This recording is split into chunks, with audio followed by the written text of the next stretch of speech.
Bienvenidos. Saludamos con mucho gozo a nuestros amados padres y reyes Melquisedec Lisbeth. Y les damos gracias por mostrarnos su eterno amor, en siempre darnos el pan de cada día para nuestro alimento espiritual.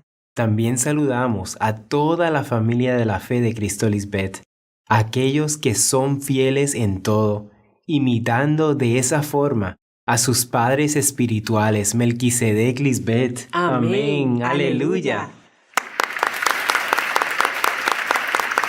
Pueden tomar sus asientos. También le damos la bienvenida a todos los que nos acompañan por primera vez. Es importante que sepan que ahora mismo se han acercado a la ciudad del Dios vivo, al monte más alto, la Jerusalén celestial, Cristo Lisbeth, en quien habita toda la plenitud de la deidad de Dios y a la compañía de sus muchos millares de ángeles santos. Hoy tendrán la oportunidad de escuchar a Dios mismo hablar. Por eso te instamos a que prestes toda tu atención a las palabras de Cristo Lisbeth, quien te amonesta desde los cielos, ya que solo estando pegados a ella es que se cumplen permanentemente en nosotros todas las promesas de Dios, que son gozo, paz, sanidad, prosperidad, reposo y la inmortalidad. Aleluya. La fidelidad es una de las cualidades que identifica la esencia perfecta y divina de nuestros padres y dioses Melquisedec Lisbeth. Su esencia es su infinito amor, y todos los que nos acercamos confiadamente ante su presencia para honrarles, experimentamos ese gran amor. La eterna fidelidad con la que nuestros padres se aman es la misma que le demuestran a todos sus hijos fieles, quienes son su creación espiritual. Por eso, todos los que han sido probados y no niegan a Melquisedec Lisbeth, sino que cumplen sus sabias enseñanzas, son testigos de la fidelidad, el amor, la paz y el gozo perpetuo que nuestros padres nos infunden con su palabra de vida eterna. Así es. Ellos nos ayudan a sanar nuestras mentes, limpiándonos y descontaminándonos de todo lo que nos pueda impedir vivir eternamente en su reposo y felicidad, mostrándonos el propósito de nuestro eterno existir junto a ellos, porque nuestros creadores espirituales, Melquisedec Lisbeth, son todo lo que el ser humano necesita para poder vivir sin tribulación o angustia y sin muerte. Todos los que hemos acudido a Melquisedec Lisbeth sabemos que Dios nos protege y estamos bien confiados, asidos de la esperanza de vida eterna e inmortalidad. Y esto nos consuela, porque Melquisedec Lisbeth nos han dado lo prometido. Gracias, Melquisedec Lisbeth, por ser fieles. Por eso debemos reconocer a nuestro Dios, que son el Dios verdadero. Nuestro Dios sí cumple en su pacto con todos los descendientes de quienes los aman y obedecen sus mandamientos. Hoy demostramos nuestra gratitud a los soberanos reyes a través de un accionar que muestra nuestro voto y devoción ante ellos. Por eso dice en 1 Corintios 4:2, ahora bien, el que recibe un encargo debe demostrar que es digno de confianza, siendo hallado fiel. Mas aún, si dejamos de ser fieles, ella seguirá siendo fiel, pues no puede faltar a su palabra. Y los que han dejado de ser fieles son los antepasados. Asimismo, hoy las vírgenes insensatas han negado y han sido infieles a Dios Padre Melquisedec y Dios Madre Cristo Lisbeth, después de haber probado el poder de su nombre. Pero ella seguirá siendo fiel, porque no puede negarse a sí misma. Su promesa no cambia, porque Dios Madre es leal y paciente para que se cumpla su decreto. Por eso su inmensa fidelidad nunca cesará, y ella continuará firme y clara, señalándonos el buen camino por donde debemos caminar, para agradar a nuestros padres espirituales, siendo ella misma nuestro mayor ejemplo a seguir, porque unidos a la vid, todo lo podemos hacer espiritualmente, por medio de Cristo Lisbeth, quien nos da la fuerza y el poder para hacerlo. Amén. Escuchemos estos hermosos apartes que nuestra amada Madre tan magistralmente nos expuso en su maná titulado La verdadera inmortalidad. Yo siempre he dicho con toda certeza y autoridad, ciertamente yo soy la vid verdadera y ustedes los pámpanos. Manténganse siempre pegados a mí, para que yo siempre esté pegada a ustedes, porque separados de mí no pueden hacer nada espiritualmente. El que me rechaza está en pecado y ha rechazado el poder llegar a ser incorruptible e inmortal como lo somos Dios. La incredulidad es la mordedura de la serpiente, la mente carnal que es rebelde y desleal a Dios. Por eso yo le digo a todo el que no cree en mí, serpientes, generación de víboras, ustedes no escaparán el juicio, ya que todo lo que de Dios se conoce les es manifiesto a través de mí, pues Dios es quien se los manifiesta. Las cosas invisibles de Dios, nuestro eterno poder y deidad, se hacen claramente visibles desde la creación del mundo espiritual a través de Cristo Lisbeth, por quien todo lo espiritual es hecho. Por eso dice, siendo entendidas por medio de las cosas hechas, de modo que no tienen excusa. Y una cosa hecha es algo realizado o ejecutada, una acción. Por eso ustedes dan testimonio de mi poder, mi amor, porque es un hecho, es un acto de fe que viene acompañado por obras vividas. Mi fe no es solo palabrerías, como la fe de las insensatas y del resto del mundo. Por eso yo les digo que no dejen que nadie los engañe por medio de filosofías y huecas sutilezas, según las tradiciones de los hombres que vienen arrastrando de generación en generación, conforme a los rudimentos del mundo terrenal en sus mentes, y no según Cristo, que siempre se ha manifestado para aclarar toda la verdad, y no han querido escucharme. Por eso, al yo vencer y hacer que ustedes venzan también, es que le vamos a mostrar al mundo que ustedes son mis santos ángeles y que no existe nadie en el mundo como ustedes. Y llegar a ser un santo ángel es ser hecho por Dios mismo a nuestra imagen y semejanza, dándote toda la deidad que es la sabiduría del cielo. Cuando tienes la sabiduría de Dios, Melquisedec Lisbeth, sabes que no puedes esconderte de Dios en tu mente, que es nuestro templo. Y es por eso que te aseguras de mantener tu mente limpia de cualquier pensamiento desordenado o inmundo. Si lo que yo digo es duro para ti entender, quiere decir que no me quieres dejar formar en ti un corazón íntegro y un espíritu renovado.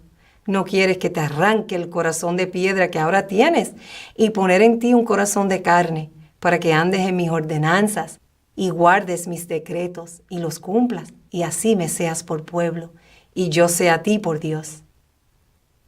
Si ustedes permanecen unidos a mí y si permanecen fieles a mis enseñanzas, pidan lo que quieran y se les dará. Pero si no permanecen fieles, no pueden pedir porque no van a recibir nada de parte nuestra. No es justo en los ojos de Dios que tú coseches lo que no has sembrado. Si se mantienen firmes en lo que Cristo Lisbeth enseña, Dios Padre y Dios Madre estarán siempre con ustedes. Amén. Aleluya. Hoy nosotros no somos como los antepasados ni las insensatas, que se han caracterizado por ser perezosos e infieles, y por lo tanto murieron y continúan muriendo. Nosotros más bien nos mantenemos firmes y sin fluctuar en todo lo que nuestros padres nos han educado, ya que esa es nuestra garantía de una vida eterna. Nuestros amados dioses Melquisedec y Cristo Lisbeth, en su fidelidad, nos han dicho: primero, no os dejaré huérfanos, vendremos a vosotros. Y lo han cumplido. Segundo, Dios mismo vendrán y os salvarán, y lo han cumplido. Y tercero, nos darán vida, nos resucitarán y viviremos delante de ellos. Y hoy Melquisedec, Cristo Lisbeth también lo han cumplido. Y una y otra vez, nuestros amados padres espirituales nos han reiterado que ningún inmundo tiene herencia en el reino de Cristo Lisbeth, porque el que siembra para su carne, de la carne segará corrupción, mas el que siembra para el espíritu, del Espíritu segará vida eterna. Aleluya. Ya vivimos el cumplimiento de nuestra victoria, porque estamos fielmente pegados a la vid verdadera, Cristo Lisbeth, quien es la vida eterna.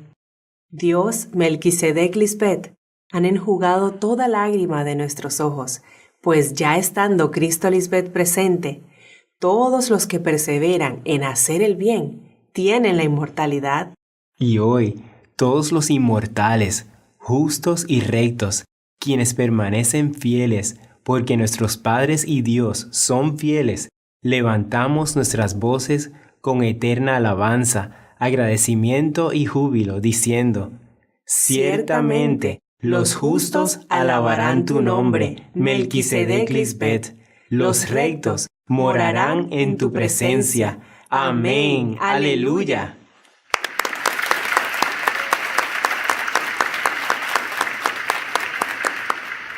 Y para continuar con nuestra grandiosa fiesta, quisiéramos compartir con toda la familia de la fe, del reino indestructible del gran Yo Soy, un interesante video que lleva como título La estafa y el fraude de la psiquiatría y la psicología, enviado por nuestra hermana y santo ángel Olga Guarín.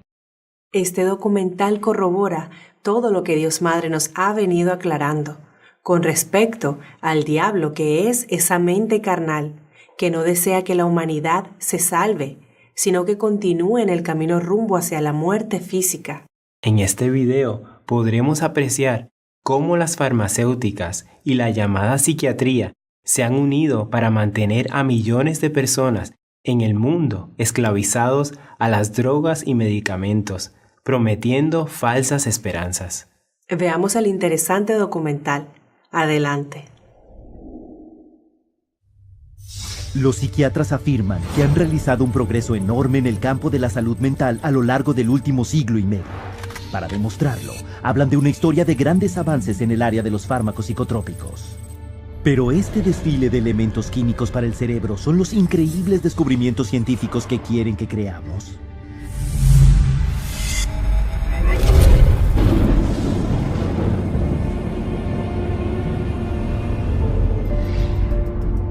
La psiquiatría institucional moderna ha dependido del suministro de fármacos psicotrópicos desde sus más tempranos inicios en los manicomios durante el siglo XIX. Durante ese periodo, los psiquiatras funcionaban casi exclusivamente como asistentes, prometiendo curar a quienes eran enfermos mentales graves. Pero como no podían, la medicina convencional no los consideraba verdaderos médicos. Otros médicos consideraban al psiquiatra como casi un médico, porque no estaban haciendo un trabajo médico. Así que para elevar su estatus, necesitaban llegar a ser mucho más científicos. Necesitaban demostrar que este era un campo científico legítimo. Esta es una profesión médica legítima, así que empezaron a medicalizarlo todo. Para controlar los arrebatos de comportamiento de los internos, los psiquiatras empleaban los primeros fármacos psicotrópicos como la morfina y el opio. Pero contrario a sus declaraciones, estos fármacos no curaban nada y demostraron ser altamente adictivos. Esto llevó a toda una generación de fármacodependientes, una solución mucho peor que el problema original. Pero los intentos de controlar el comportamiento reprensible continuaron, y para el inicio del siglo XX, las curas falsas para la enfermedad mental como la heroína podían verse difundidas a lo largo de Estados Unidos y de Europa. Incluso el psicólogo Sigmund Freud jugó un importante rol en la creación de la industria de la cocaína en el mundo occidental, escribiendo muchos artículos entusiastas que promocionaban su uso para la angustia espiritual y las dificultades de la conducta. Freud, como psicoanalista, durante un tiempo promocionó la cocaína como la panacea para todo tipo de problemas. Freud escribió más tarde: el efecto psíquico de cocaína muriático consiste en alborozo y euforia duradera. El uso subsiguiente no producía ningún deseo compulsivo. Lo que Freud no reveló era el conflicto de interés significativo que involucraba a las dos corporaciones gigantes farmacéuticas rivales, Merck y Parke Davis. Ambas le pagaban para promocionar sus respectivos fragmentos descritos sobre la cocaína. La campaña de marketing inicial de Sigmund Freud para los fármacos psicotrópicos contribuyó a crear una seria epidemia de cocaína a lo largo de toda Europa a finales del siglo XIX. Estaba claro que se tendría que encontrar otra píldora de la felicidad. No les llevó mucho tiempo. Los psiquiatras de la primera mitad del siglo XX recurrieron a continuación a las anfetaminas. Como sucedió anteriormente, la promoción exagerada disminuyó con la prueba inevitable de que los fármacos no solo eran inefectivos, sino altamente tóxicos y adictivos. Cada moda siguió la misma pauta. Primero el fármaco se aclamaba como un avance médico sensacional para los problemas mentales. Luego los informes en aumento sobre los graves efectos secundarios empezarían a llegar. Y tras años de ser desmentidos, cuando los psiquiatras y las empresas farmacéuticas ya no pudieran seguir negando los peligros del fármaco, lo abandonarían a favor de su siguiente fármaco milagroso. Aunque ninguna de sus terapias con fármacos han demostrado nunca curar nada, los psiquiatras continuaron su búsqueda de una panacea que suponían lo curaría todo. Y en 1954, su sueño, eso creyeron, se hizo realidad con la introducción del primer así llamado fármaco milagroso de la psiquiatría, el cloropromazin, más conocido como Thorazin. Diseñado y puesto a prueba originalmente como tinte sintético, luego como antiparasitario porcino, se descubrió accidentalmente que el Thorazin desconectaba los controles motrices humanos. Uno de los primeros artículos que promocionaban su uso psiquiátrico declaraba que la meta es producir un estado de retardación motriz, indiferencia emocional y somnolencia. El Thorazin se consideraba una lobotomía química. En vez de cortar los lóbulos frontales del cerebro con un punzón, no tenías que hacer ese tipo de cirugía. Lo podías hacer con un fármaco. El Thorazin demostró ser tan lucrativo inmovilizando pacientes con comportamiento indeseado que su fabricante, SmithKline & French, organizó una campaña promocional en torno al fármaco, que incluía pagarle a psiquiatras influyentes como oradores, la organización de campañas en los medios de comunicación y hasta programas de televisión. Un preludio al marketing de fármacos masivos que vemos hoy en día. El Thorazin en esa época se consideraba un milagro, porque podía reducir los síntomas de la psicosis y la esquizofrenia de lo que se conocía en aquella época. Y esto vació todas las unidades de alojamiento psiquiátrico. La campaña tuvo un éxito tremendo. El ingreso de SmithKline & French ascendió vertiginosamente más del 500% en las 2 décadas sucesivas, con el Thorazin representando más de un tercio de los ingresos de la compañía en 1970. Al final, un estimado de 250 millones de personas en todo el mundo han tomado Thorazin y fármacos de este tipo. 23% más que la población entera de Estados Unidos. Las puertas se habían abierto de par en par. SmithKline & French y los psiquiatras en sus nóminas habían demostrado que por medio del marketing podía haber dinero a lo grande con los fármacos psicotrópicos. Pero no pasó mucho tiempo antes de que se revelara que el Thorazin tenía sus propios problemas. El Thorazin condujo crónicamente a problemas realmente graves como la disquinesia tardía, un trastorno del movimiento que es muy molesto y supuestamente irreversible. La lengua se dispara, los músculos tienen tirones, los ojos se quedan en blanco girándose hacia la cabeza. La mayoría de la gente resultaba dañada permanentemente por así que iban a tener que vivir su vida con este problema neurológico que había sido creado de hecho por la industria farmacéutica con su medicación. Como el Thorazin entorpecía de esa forma el funcionamiento mental, su uso tuvo que limitarse a las instituciones. Pero habiendo grandes sumas de dinero de por medio, la carrera consistía en descubrir un fármaco psicotrópico que pudiera sacarse de las instituciones y llevarse a manos de un mercado mucho más amplio, más extenso y más lucrativo, el público en general. Y como con la llegada del Thorazin, estaban vaciando las instituciones de todos estos pacientes psicóticos. Ahora tenían que encontrar formas diferentes de tratar a la gente. Entonces, ¿qué mejor forma que entrar en la comunidad y tener un consultorio al que llevar a tu persona promedio o a tu ejecutivo con un elevado estrés? A la madre que está cuidando de todos los niños. Necesitaban de alguna forma crear una terapia para ellos. En 1955 ese fármaco fue aprobado. Se llamaba Miltown, el primero de los así llamados tranquilizantes con efectos mínimos. Pero para vender su nueva clase de fármacos psicotrópicos al público, los psiquiatras y las compañías farmacéuticas primero tuvieron que volverlos a posicionar como trabajan en los procesos de la enfermedad, más que solo agentes sedativos o de refrenamiento de comportamientos humanos indeseables, como había sido el Thorazine. Para hacer esto, iniciaron un bombardeo de marketing sobre sus colegas, poniendo anuncios en publicaciones profesionales como el Diario Americano de Psiquiatría. Entonces se contrató a prominentes psiquiatras para que difundieran las noticias al resto del campo médico. Pocos sabían que la industria farmacéutica le estaba pagando a Nathan Kline, uno de los psiquiatras más influyentes de su época, cuando proclamó que tranquilizantes como Miltown tenían una importancia equivalente a la introducción de la energía atómica, si es que no era mayor. Se enviaron muestras gratuitas a los psiquiatras y médicos para hacer que los pacientes empezaran a usar el fármaco. Un año después, la presentación del marketing llegó al público. Y Miltown pronto se convirtió en el primer fármaco de superventa no solo para los encarcelados en un manicomio, sino para el público en general. Se comercializó Miltown a las mujeres embarazadas, las amas de casa y los oficinistas que lo llamaban Excedrin para ejecutivos. Y así abrió una puerta de par en par para una salud mental para la comunidad, por medio de la cual el psiquiatra podría entonces tener un papel. Llegaron a estar muy íntimamente asociados con la industria farmacéutica y estaban exigiendo también que sacaran cosas mejores para mamá y papá, y para el ejecutivo, y para la superactriz y el superactor de Hollywood. Y pronto se puso de moda tomarse algunos de estos medicamentos. Para los años 60, se habían distribuido 36 millones de recetas de Miltown únicamente en Estados Unidos, lo que representó $200 millones en ventas, una cifra sin precedentes en aquella época para cualquier fármaco psicotrópico.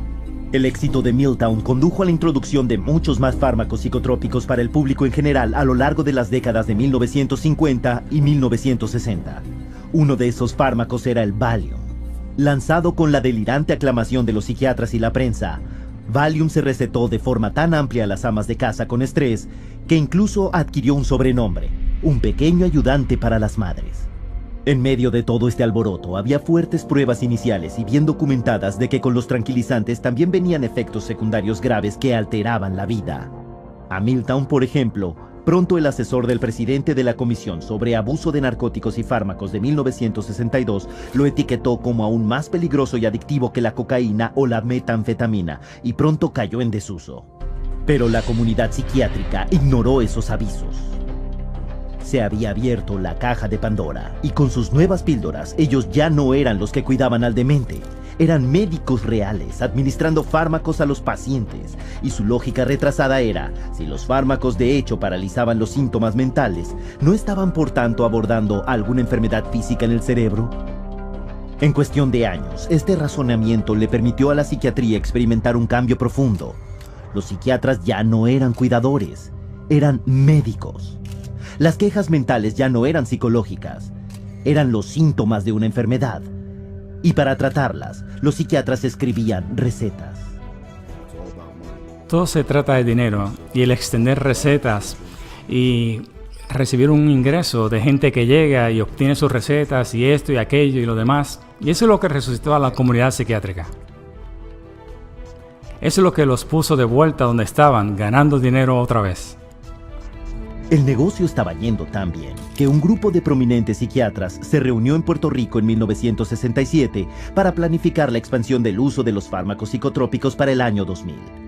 De acuerdo al psiquiatra que lo organizó, Dr. Wayne O. Evans, la psicomedicación es ahora una forma de vida aceptada y la búsqueda de la píldora perfecta se ha convertido en la meta para mucha gente.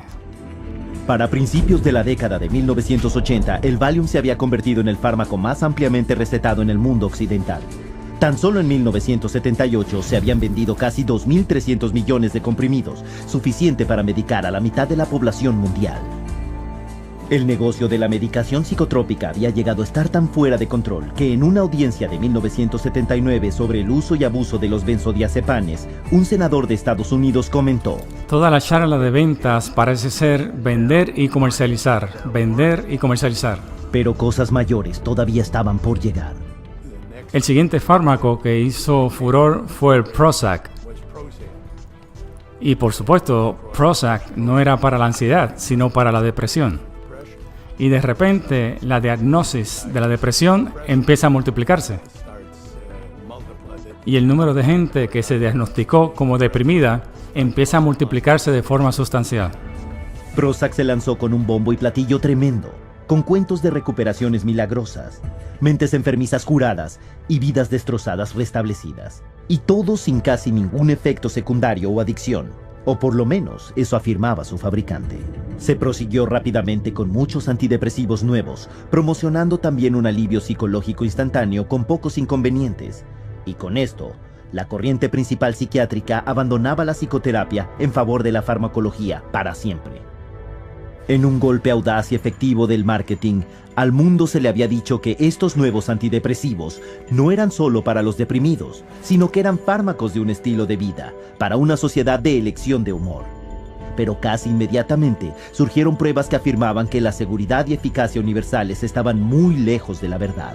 Los efectos secundarios adversos de este tipo de fármacos incluían cosas como disfunción sexual, agitación, movimientos faciales involuntarios. Algunos de los psiquiatras en sus libros describen la lengua como disparándose hacia adentro y afuera de la boca, como un efecto secundario adverso de los fármacos ISRS.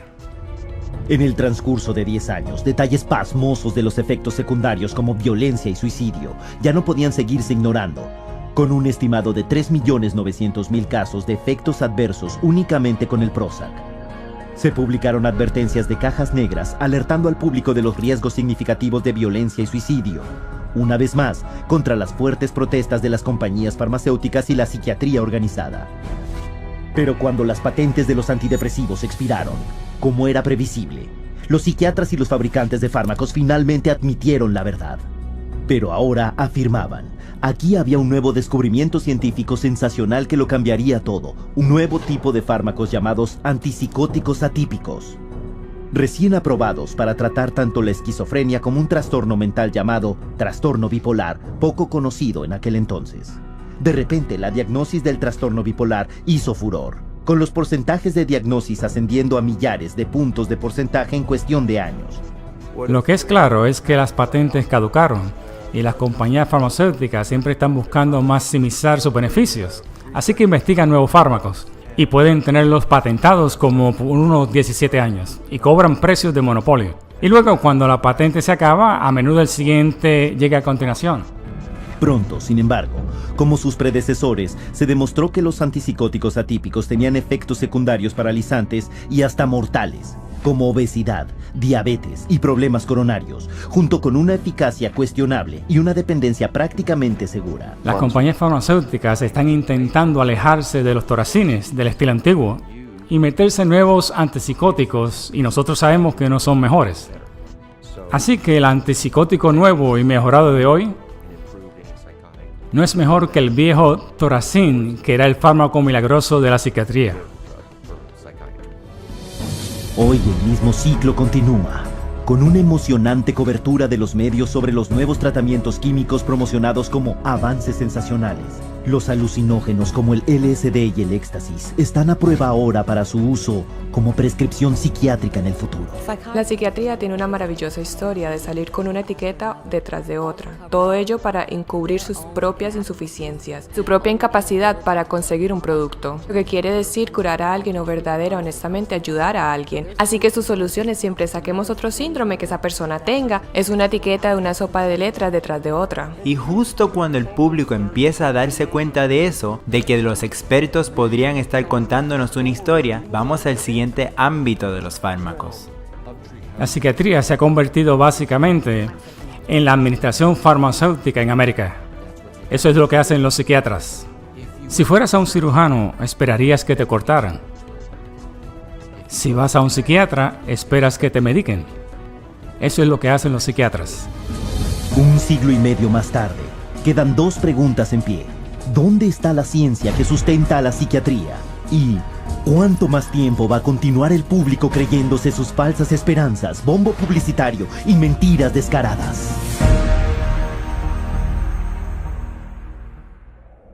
Hermanos, dentro de las 7 cosas que aborrecen nuestros padres espirituales, Melquisedec Lisbet, se encuentran la lengua mentirosa y el testigo falso que habla mentiras. Por esa causa, Cristo se refiere a esos cuyo Dios es el vientre de la siguiente manera: vosotros sois de vuestro padre el diablo, y los deseos de vuestro padre queréis hacer. Él ha sido homicida desde el principio, y no ha permanecido en la verdad, porque no hay verdad en él. Cuando habla mentira, de suyo habla, porque es mentiroso y padre de mentira. Esta precisamente es la descripción del diablo, la mente carnal que es homicida, y lleva a la destrucción y el sepulcro lo antes posible. Y la mente carnal se manifiesta tanto en el ámbito religioso como en el científico, porque Dios no está ahí. Dios solo está en y con su pueblo fiel. El hombre terrenal y animal solo está interesado en servir a su Dios, el vientre, y no le interesa el bienestar de las familias y los pueblos. Ellos son hombres amadores de sí mismos, avaros, vanagloriosos, soberbios, blasfemos, sin afecto natural, implacables, calumniadores, intemperantes, crueles, aborrecedores de lo bueno, traidores, impetuosos, infatuados, amadores de los deleites más que de Dios Melquisedec Cristo Lisbet. Mas nuestros amados padres Melquisedec Lisbet son un Dios de justicia y equidad.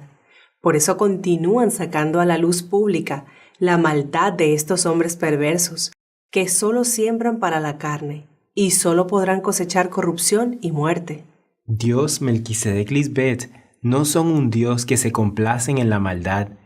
El malo no habitará junto a ellos. No habitará dentro de la casa espiritual de nuestros padres el que hace fraude. El que habla mentiras no se afirmará delante de sus ojos. Mas para todo aquel que desea con humildad conocer la verdad y seguirla, Dios Madre no se cansa en revelar su justo juicio y nos dice: Yo les he revelado el justo juicio de Dios, donde cada uno recibirá lo que se merece. Y ustedes, los que hacen lo bueno, con la esperanza de recibir de parte de Dios reconocimiento, honor y vida eterna, vivirán para siempre con Dios Melquisedec Lisbet. ¡Aleluya! ¡Cuán enorme privilegio se nos ha concedido!